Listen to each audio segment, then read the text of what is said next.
Welcome, gamers, to this week's episode of Last Call Gaming. We're on episode 44. My name is Craig Perales, and joining me is Mr. Quarantine himself, Mandrew Montemayor.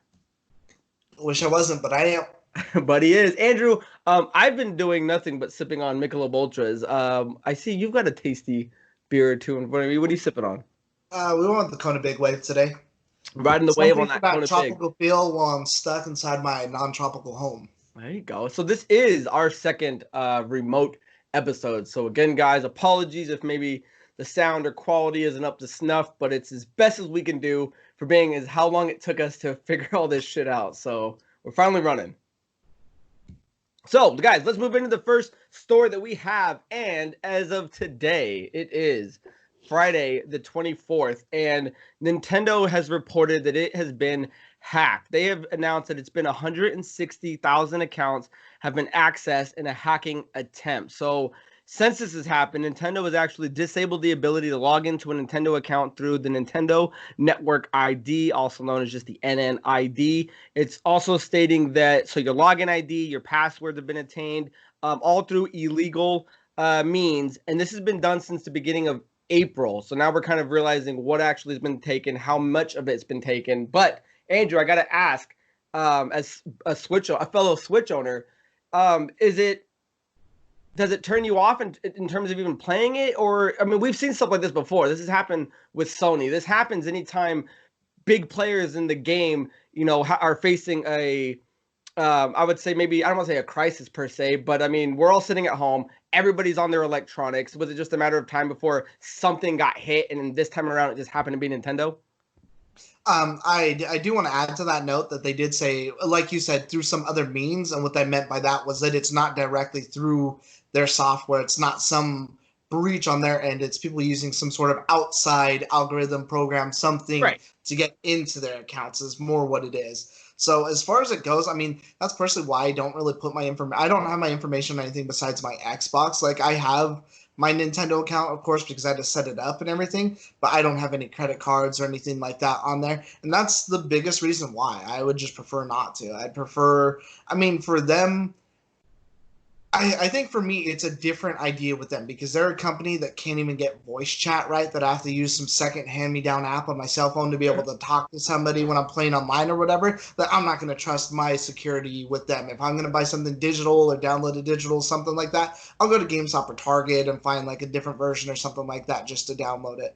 The only thing that was good about it, and I guess I do appreciate whatever, is because I know there's some companies that when this stuff happens, they don't really reach out to you. It's on you to reach out and be like, hey, was my stuff hacked, blah, blah, blah. They're actually reaching out to everybody who's been compromised. So check your email. They'll send you something, let you know, hey, sorry, this is whatever happened, whatever, change your information. So, I mean, that's better than all 400 million people, not really, however many people have a fucking Switch. You're thumbing the numbers again. Calling in like, hey, was my account hacked? So only if you got an email or something like that should you be really worried. Right, but I would choose people. I'm just saying, though, was it just a matter of time before it was the next big company? And I mean, I'm surprised Nintendo skated by this long without having an issue like this with, like you're saying, their kind of infrastructure that they have with their internet.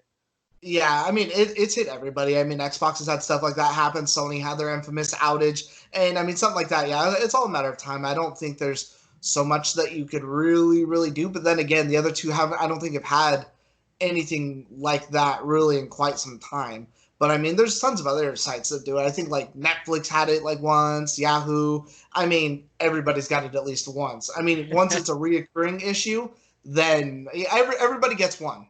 Right, everybody gets one. So, and the thing that they were kind of showing was that it's a lot of the old NNIDs, which were mainly related to like the 3DS, if you had one, the Wii U, all of the new stuff that the Switch uses, I don't think has been compromised, at least not to the extent that those older ones have been. But I thought the funny thing was that most of what these people, or at least the biggest thing they were showing, that if your account's getting hacked, what it's being used for is buying these Fortnite V-Bucks. So these guys aren't like hacking into your account and just fucking with it and buying whatever. They're just buying shit that just goes into Fortnite. But I thought that was pretty hilarious. I kind of wonder what that was for, like, because I don't play Fortnite, so I don't know if you could buy V-Bucks and transfer it to somebody else, because technically, usually when you buy that stuff, it's locked into that account, I believe.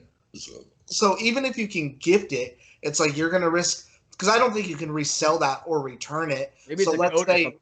yeah, let's say I'm the hacker, I'm hacking in. Why am I, unless I just constantly play fucking Fortnite 24/7, why am I hacking, risking jail time just for V-Bucks? Right, yeah. I don't know if there's another way to resell that. It's the Fortnite way. But Nintendo has been doing they've disabled passwords, and then what they want you to do is log back in and then set up the two-step authentication, which essentially is putting in your password and then them sending like a code to your, I believe it was your smart device or whatever is touched to it. So so it is a good way to do it, especially if your shit is getting hacked into. It's just like I was kind of saying, it was just a matter of time. I'm surprised Nintendo went this long without getting it. It sucked. It's a bummer. I haven't gotten anything, and I've been on my Switch every day, and so far, so good. So anyone that has been messed with that, what they're saying is to report it to them instantly. They're going to investigate it, and then your account should be, I believe, refunded any money that hasn't been proven that was not you spending it, that was actually the hack. So at least they're taking care of it. I wonder if they would put something out saying who was most affected by this, because I wonder if it's an American thing, since like what country? Americans are getting their stimulus checks about this time, and maybe that's kind of something that was related to it too. Interesting theory. So you don't buy anything digitally on your Switch? You're all hard copy? All hard copy, yeah. I don't play it like crazy enough. The only digital game I have is like Mario Kart 8 that came with it, but nice. Alrighty, so that is the hack for Nintendo. If you guys are interested in it, tons of articles are going around. If you've been affected by it, again, get back to Nintendo. They should be taking care of it. Again, reset your password and start using the two-step authentication. That's their primary way to, combat this, is, while it's going on. So if you've been affected by it, leave a comment with your information, your password, and your ID, and I'll fix it for you. Yeah, leave me everything. Our man Andrew here will take care of it. Secondly, guys, we wanted to get into, obviously, the quarantine is big right now. Everyone's staying home. So Andrew and I kind of wanted to dive a little into how it's affected us and staying at home, how it's affected our gameplay, who we're playing with, what games we're doing it with. So and more importantly, too, I mean, we want to get into I want to hear some of your guys' quarantine stories. How are you guys getting through this? Yeah, I would love to hear some quarantine stories of what's going on. So as someone that's already previously used to working at home, my day-to-day when it comes to gaming while I'm here hasn't really changed much. What's changed is the fact that there's other people staying at home now, and that I'm playing different games than I normally would have. Because you'll always hear me say, I don't really prefer to play online games. I mainly play campaign, narrative, single player games. And the fact now that like my brother's home at noon, Andrew's home, and so my gameplay has shifted. So I've been jumping into more online games, and I gotta say that's probably the biggest thing that's really kind of changed, is diving into games like Halo. I've been talking about that recently. Now that everyone's sitting home, playing more of that. The Division 2. I know that was a game you were heavy involved. Been playing it. Loving it, and I'm waiting for other people to like jump on just so I can keep playing it. So I'm having fun with that. And on the, I'll jump in with you. Yeah, I jumped in, baby. And like on the Switch, I've been playing what is it? Oh, Super Kirby Clash. It's that free game that you can download, and you can do online battles with people. So like I've been waiting, because you get it's like double XP or like XP and a half or something like that. So I'll jump on that and I'll play. But other than that, tell me what's going on with your life, because this is all new to you, sitting at home playing games at 12 o'clock on a weekday. Actually, I've been getting up pretty early. Like normally, for anyone who knows me, like I have a hard time sleeping. So usually on my days off is when I catch up on my sleep. I don't wake up usually till like 2 in the afternoon. But since I started staying home, I'm trying to get up every day at like 8 just to get in whatever going. The problem is, and this is where the problem is, not so much a problem, I guess, is I'm playing more multiplayer now than ever, though, because unfortunately, my cousin actually works a graveyard shift, and so when I'm getting up to play is when he's getting home, and him, my dad, and my brother always play super early before I was even going to work at like 7. That's their prime time to game, is 7 between 10. So now I'm playing with them in the morning, and then when I'll try to play my single-player games, that's when my other cousin is getting home now, and he's invited me to stuff all the time. That's the thing, is it's not that I don't like playing with anybody. It's that I love playing with anybody else. Like, I love playing our PUBGs, our Call of Duties, just our funny stories that we have. I actually did the Division 2 already with my cousin, and we went all the way through it. And so I'll just never say no. So I'm playing less single player games now because I'm just so busy playing with everybody else. Oh, so are you liking it? I mean, any more or less, or is there certain games you're trying to tackle? Because right now, with with everything that's been out, you've beaten pretty much all the big games currently. Right now, it would just be tackling backlog, though, right? Yeah, so for my backlog, I actually started Bloodstained, and I actually had to put my foot down. So I'm like, okay, I'm doing this amount. I'm only doing 2 more games of PUBG, but then that turns into 4 more, then 5 more, and I'm like, all right, cool, no more. Like, I'm done. I'm not playing anything else for the night. But then I'll just stay in a party with everybody else. So I'm more really talking to somebody while I'm playing through whatever instead of just really like delving in. But I'm still actually, I really love the game, and I don't know how I slept on it for so long. Nice. And that's so. What else are you playing besides that, or is that your main focus outside of playing online games? That's my main focus is Bloodstained. I don't have any other single players going. I'm at the tail end of it, so I think I'll pick up Yakuza next, actually, because since that came to the Game Pass, and I think that's Yakuza Kiwami, which is supposed to be like the very first one, but there's another one called Yakuza 0 that's also coming to the Game Pass now too, another day one game. So I saw two. I saw two on the Game Pass. I just downloaded. There was two Yakuzas on there. Then they must have just added it. Maybe it was like today or yesterday. They just added that other one. Okay. Yeah, I thought it was like the end of the month, like next week or something like that. Out of all the Game Pass games, why pick Yakuza or Yakuza, however you want to say it? I don't know, because it just looked really cool. It kind of looked almost like a mix between like Grand Theft Auto, except for I would say like what Saints Row tries to be, except for not as fucking cornball. Like I personally don't like Saints Row, and I think that this is the right amount of what I would want. And I don't know if maybe it's because it's Japanese that I enjoy Japanese stuff. Like I love like MXC, even though it's like a super cornball show. Like, but because I hold it to heart.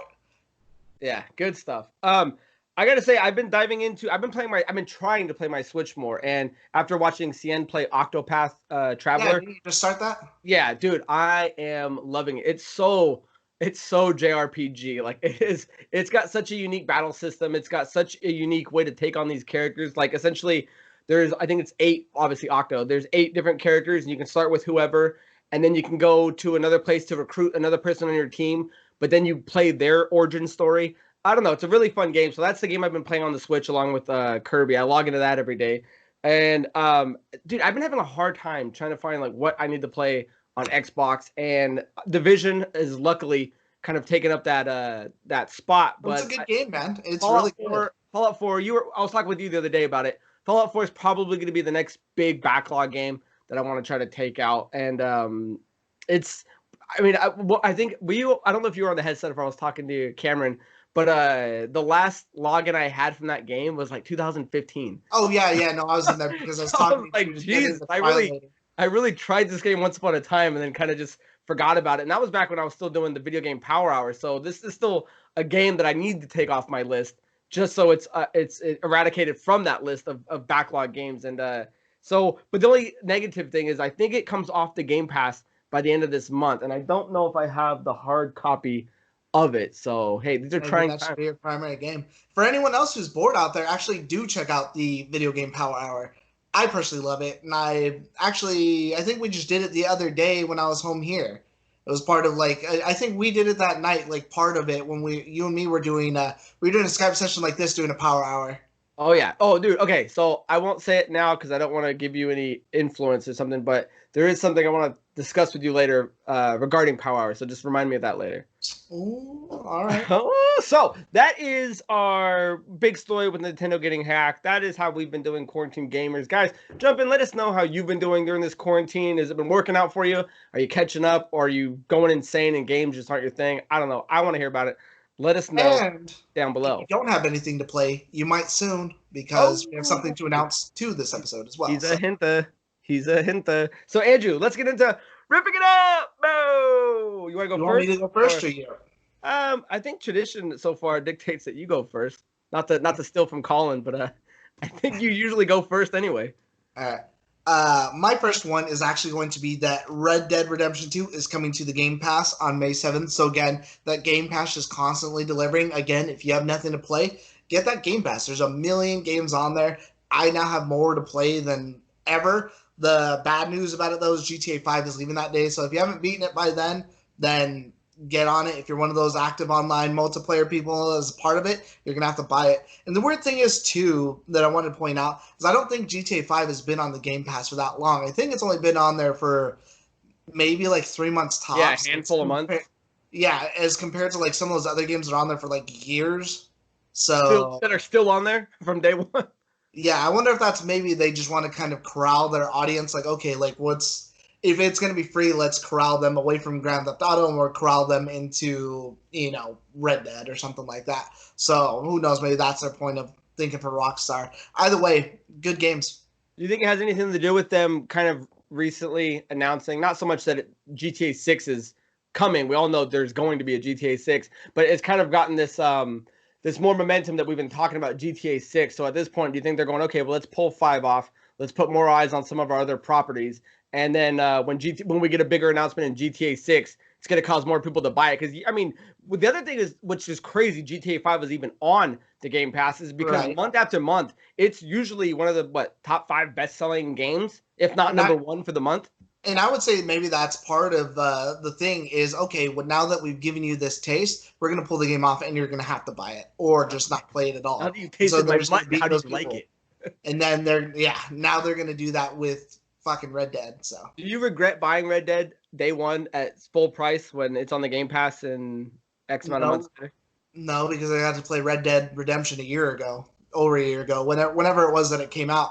I mean, I would regret paying full price for it because I thought it was an overrated game, if you want to have that conversation. But, I mean, that's something completely different. Alrighty. So, anything else you want to add on Red Dead coming home? Okay, so my first riff is that during these, speaking of, these quarantine gamers, Animal Crossing, a game that came out in March 20th, Animal Crossing New Horizon, is the best-selling game in the U.S. of March, according to the NPD. I love that. Yeah, it's big news. Animal Crossing blew up. Well, I mean, we knew it was going to be big, but it's bigger than I anticipated. It's the 3rd best launch for Nintendo in the U.S. behind Super Smash Bros. Ultimate, which is also on the Switch, and Super Smash Bros. Brawl, which was a Wii title. And it's the number 2 selling game of the year thus far, falling only behind Call of Duty Modern Warfare. So far, sitting at 5 million digital copies sold. So if you are sitting home and you are looking for a game to play that's literally not going to end after 40 hours, I mean, Animal Crossing is that game. It's got so much built into it that you can just keep going and going. And from what I'm hearing, because I haven't played it, is that it's got daily logins and stuff, things that you can acquire for your island to keep it building, get people in there. And also, what I am hearing, though, is that people are almost running out of things to do. Like, the game wasn't meant to be crushed in 20 days or so. And I guess so many people have just, done everything they can that they're skipping time just so that they can move it to different seasons because they've done everything they can do and, in their hemisphere and in their time frame. I think it's pretty crazy that this game's a juggernaut. I think they also said in that report that it's actually sold more than like Mario and Zelda for its debut launch. I don't know. For its debut. I don't think in its entire sales. Maybe it's past it now, but yeah, for its debut, it blew them out of the water. I think the funniest story that I see now, besides all the weird other stuff like I talked about the other week, like the Tinder and stuff, was some girl wrote on Twitter. She's like, "Hey, my turnip prices are this, whatever, either way, they're really good. Come check out my island." And Elijah Wood actually showed up to her island just to buy turnips. And he was like commenting, he's like, "Oh, this is a very beautiful place," and stuff like that. So she has screenshots of this guy just walking around and looking at shit. Did you think it was actually him or just some guy named Elijah Wood as his it was really Elijah Wood. Yeah. Oh, dude, that's hilarious. Good for him. Yeah. I like that he's a man of the people. And so either way, I just thought that was the funniest shit. I think that this game just keeps providing like all these hilarious stories.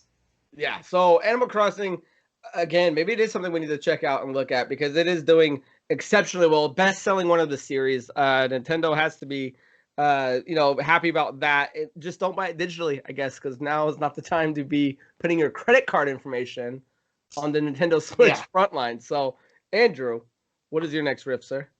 My last one, and just something I kind of want to harp on, is that they came out and they said that there is not going to be any more chapters or updates for Battlefield 5. Now, I know it's an older game, but again, I just wanted to bring this up because I wanted to point out that I've been saying since day one how this game's not good. Like, I personally didn't like it. I thought it wasn't what Battlefield was supposed to be. And so, again, there's no new chapters for it. They said they have one more update for it that's going to tweak some changes. But more where I was going to go with this is that I was like, okay, maybe it's just me. I'll give it another chance. Jump back in.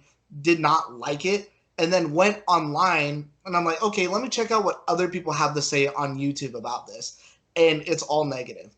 Oof. All the big YouTubers who I've always followed and really got me into Battlefield and stuff like that, it's all like negative feed, negative stuff to say.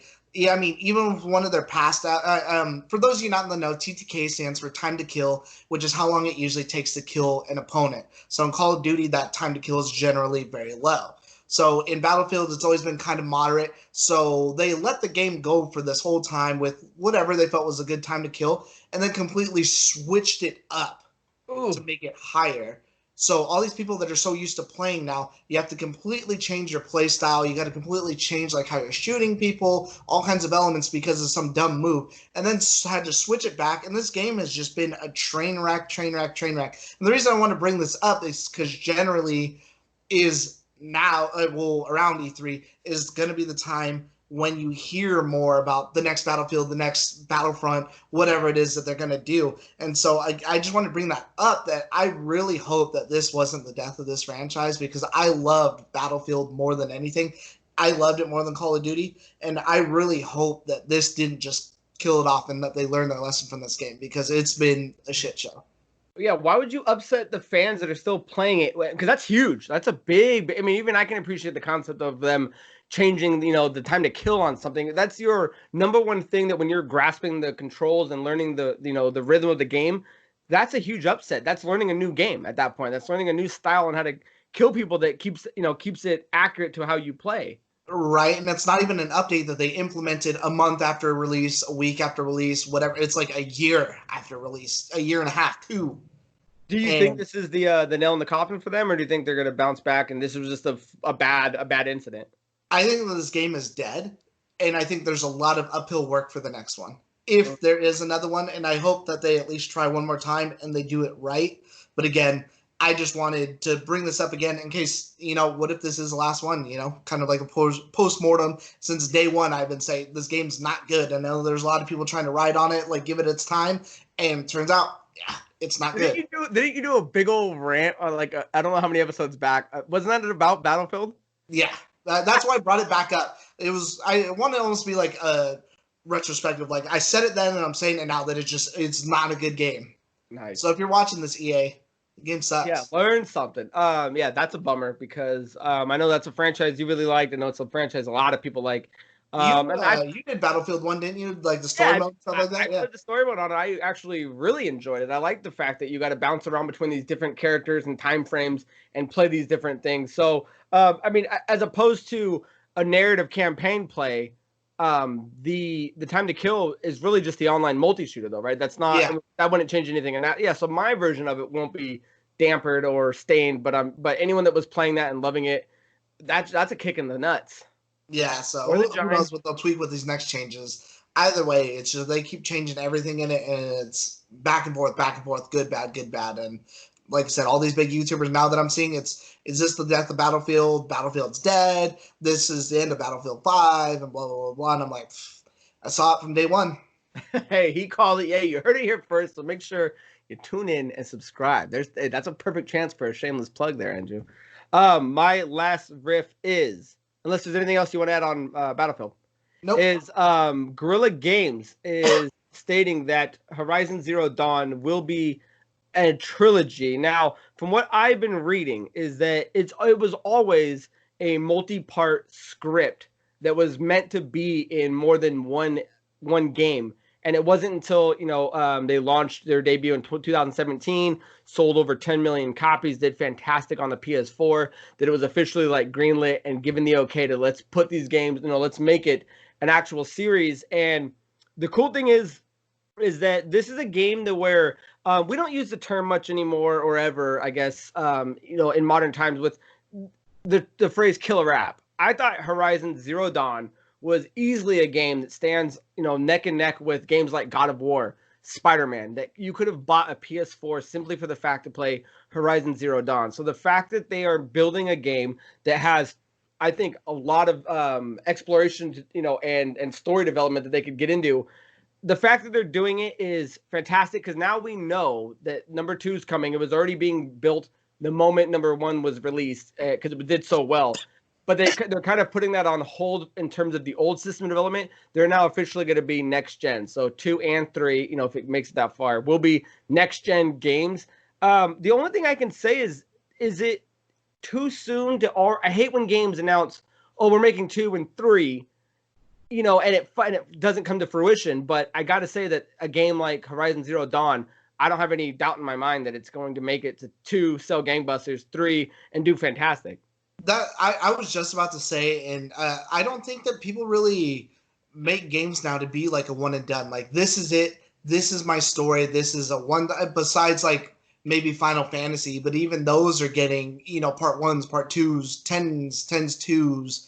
That I don't think that there's really any game that I can really think of where they made it. It's like a 9, a 10, an 8 to a 10. It's a rock solid game.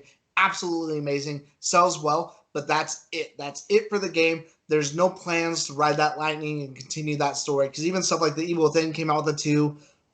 The only game I could really think of recently would maybe be like Bloodborne, which is writing off of Dark Souls, Right. From Software Project.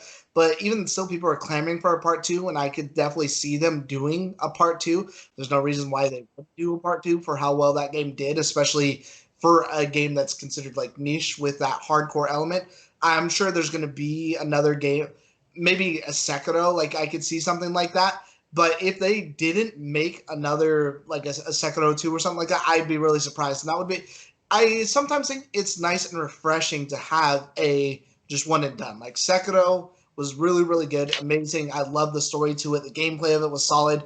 And I would be happy with a one and done. But I don't think a lot of people really make, especially a big franchise like Sony or Microsoft, they're not making all right, this is a part 1 and that's it. I don't know if they made The Last of Us with ideas like, okay, someday we'll do a part 2, but I'm sure that had to be part of the conversation. Like, all right, how do we leave this ending open for future whatever? Not just, all right, this is it. This is 1. This is the story we're going to tell, and we're never going to add to this, maybe like a comic book or an animated movie or some shit, but we're never going to add another game. I don't think anyone really does that anymore. Yeah, well, in this day and age, franchises and the whole MCU kind of set up the whole thing. Where like, hey, if you can keep building and keep the money flowing on all these titles that keep going, then that's where it's at. And everyone kind of wants to build up their universes to not just be these one and dones. At least talking the way we're talking. And the only thing I don't like about things like that is if you're telling me there's already going to be a 3. Then I assume nobody of big importance, or at least she doesn't die in number 2. And that's what I don't like about, even when movies do, like Avatar, there's supposed to be Avatar 2, 3, 4. It's like, well, then the main character makes it all the way to number 4. You know what I mean? It kind of, unless there's a big M. Night Shyamalan twist, then. And when there is a twist. And there is a twist. It just kind of takes that punchline. So anything that she faces that's dire in number 2, I know she has to get out of it, which is, you look at things like Last of Us 2, you can, I like it because it passed the buck. It went from one character's story to the next. Now, whether or not they do that with this game and turn it into Aloy going into someone else, I don't think so, because unless they set a number 2 up to do that. I don't like seeing more than I need to be shown. It's like these roadmaps. I don't need to see everything happen. Just tell me number 2 is coming. And this is something they easily could have held back until number 2 was released on great merits and phenomenal success, and then go, guys, number 3 was already being made, and here it comes. Yeah, I do agree with that. I'm not a big fan of the roadmap. I would rather just, okay, it's done.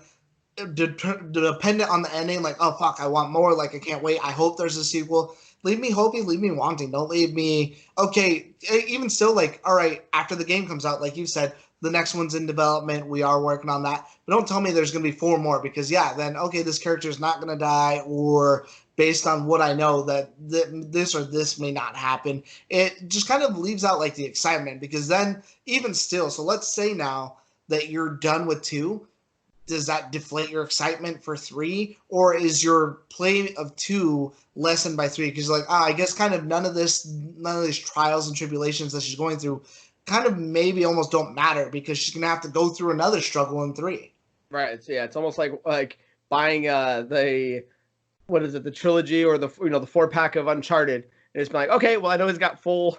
I mean, this came out after the fact, but these are four full games that this character is going to go through. So I know now number 1, 2, 3, he's making it all the way to number 4. I think it's a little premature, but I think they're banking on the fact that, hey guys, make sure you get a PS5 because 2 fantastic titles are going to be coming during that system. Because here's the other thing they were pointing out is that they were saying that there's going to be this, and they quoted gigantic scope, and the game was already an open world game that you can look at, this post-apocalyptic world that combines this kind of primitive tribal kind of, people living with this integrated technology of these animals and things like that. So to make that even bigger, awesome. And now, does that mean number 3 is even bigger than number 2? Because I can't imagine that it wouldn't be. And the other aspect is that they're saying co-op is supposed to be a thing. And originally, I guess it was supposed to be a number 1, but it was scrapped because they wanted to focus on other things of that game, which was a great idea because the game came out, in my mind, fantastic. So if the next 2 and or 3 add co-op and gigantic scope, then I think the game, I mean, there's no reason not to be excited. And I think they're just kind of going, well, if you're ready for number 2, well, guys, here's number 3, and this is what's going to happen. So I could see them being really, really excited to announce that. For me, though, and I guess for you, it's just, I don't know, too much. Just tell me number 2 is coming and tell me what you're adding, and then I'll wait around and I'll definitely buy number 3 if and when it comes.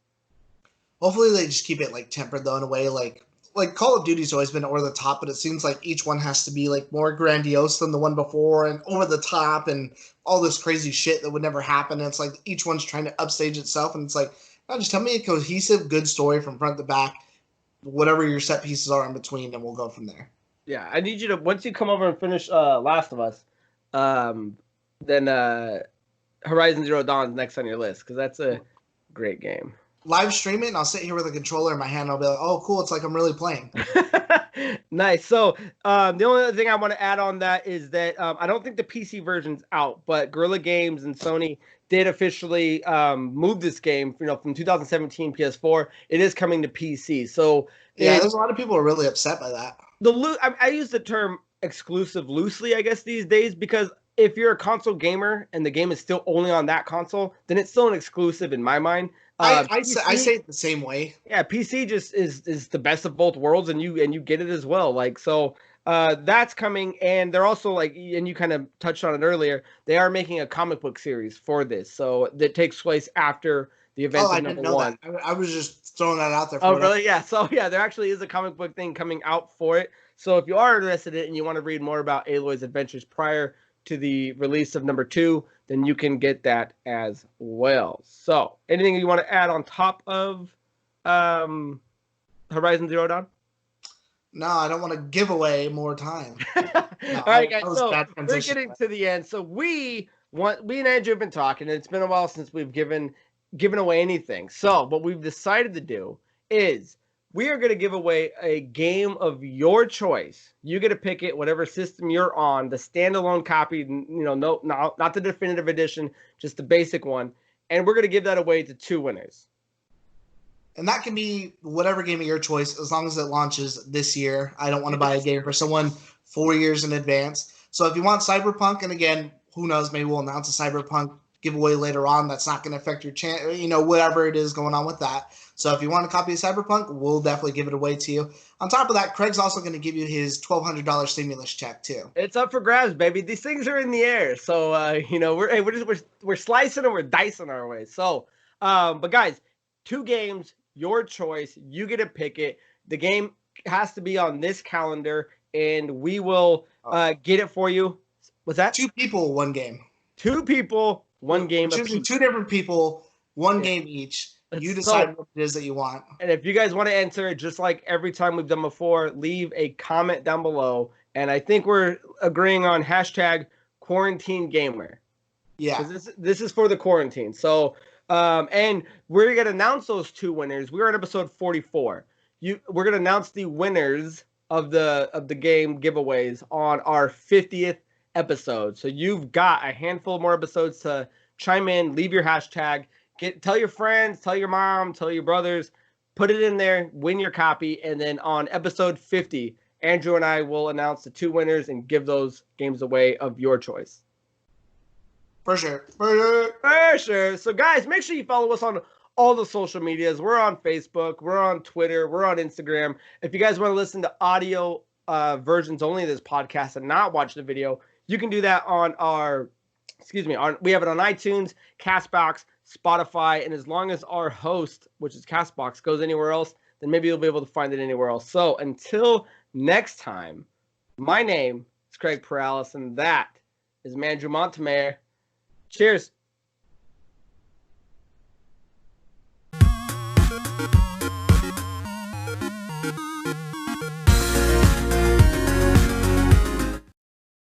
And I'll give it an excuse to not make sense. I'll take X-Men 1 and 2 because those were fine within the confines of their timeline. Well, yeah, because they fit in their own build, but outside of that, the whole franchise is insanity, sir. I don't know how you take a franchise and run it into the ground, and I really hope that and that's the thing too, is they barely even touched on like half the cool mutants. Well, because that's the thing, yeah, because Apocalypse is one of my favorite storylines. I love when they do... That should have been a 2-parter. And I love Dark Phoenix. So the fact that it went from being... Because I like X-Men, generally speaking, in the movies, because I didn't hate Dark Phoenix and I didn't hate Apocalypse. They went from being like movies that were 8 to being like 7-point-somethings with Apocalypse to being like 6-point-something with Dark Phoenix. But it's like, what the fuck are you guys doing with this thing? You have the coolest cast of characters, and I'm getting nothing out of this. Yeah.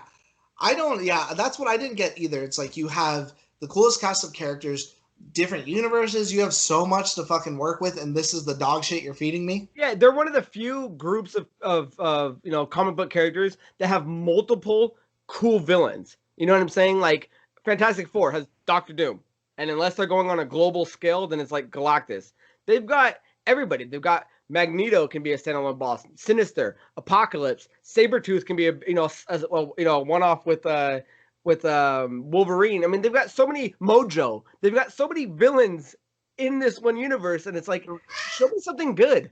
Yeah, no, I don't get where they went with it. And it's weird when fucking Deadpool portrays mutants cooler than fucking X-Men does. Yeah. When Deadpool's Fox is lucky that fucking Deadpool came along and Ryan Reynolds saved that franchise. Yeah. Pretty much. So I didn't hate Dark Phoenix. It got shitty reviews. I would give it a better review than I think it got because I like Fassbender in it. I like his character. I like they kind of almost make. I don't want to spoil anything for you, but they make like McAvoy the bad guy. They make like Charles X like he's this guy that fucked up, and you're like, well, where's this coming from? Oh, I don't know how. Because if that's the same Xavier that Patrick Stewart becomes, it's like, well, what? This doesn't make any sense. I don't know because I haven't seen it, but I mean, if it's like the comic and like he suppressed like her power and then he was like in love with Jean as like a kid and shit like that, so it makes it kind of weird to where he is like kind of not like a bad guy, but he had like bad intentions, and I guess maybe whatever. Hey, just because he's a bad guy, don't make him bad guy.